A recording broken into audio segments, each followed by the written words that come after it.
Hi guys, today we're going to be talking about osmolarity and tonicity in cells. So to get started, we have our definition of osmolarity, and that is the total solute concentration of a solution.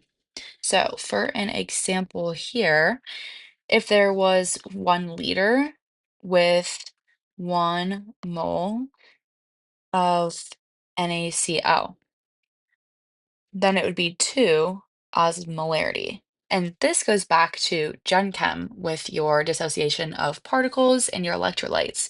So it's kind of tricky to remember, but our NaCl is going to dissociate into our Na plus and our Cl minus. And so because we have 2 molecules, it's going to be 2 osmolarity. So for this example here, if there was a liter of solution containing 1 mole of glucose and 1 mole of magnesium chloride, what would its osmolarity be? And we can think about this because our glucose is not going to break down.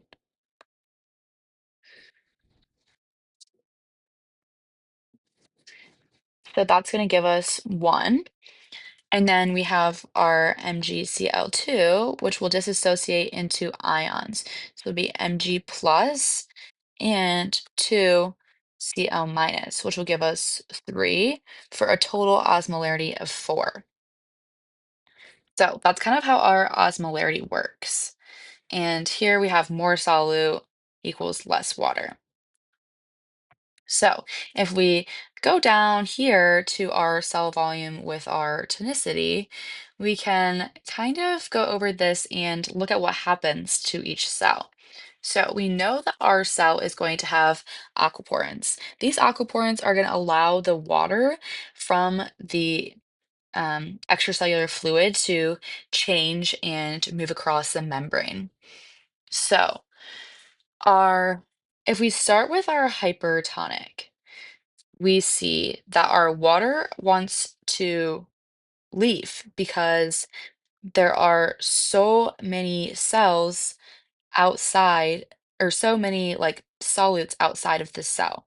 So because this is so concentrated out here, our water wants to leave our cell and, kind of disperse all of the ions that are out here.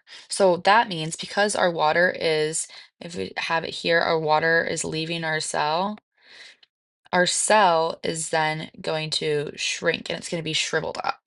So that's why it says our cell shrinks.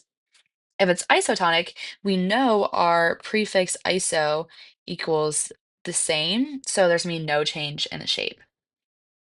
And for hypotonic, since there is not a lot of molecules outside the cell, but there is inside the cell, then our water wants to go into the cell.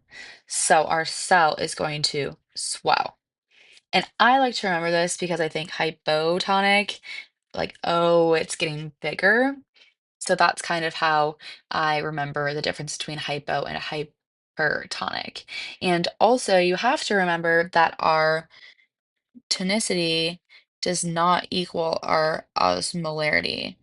So you must pay attention to see if it says hyperosmotic or hypertonic, because those are very different things.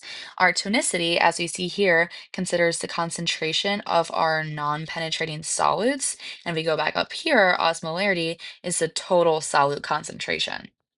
So two similar topics, but it's very helpful to know the difference between them.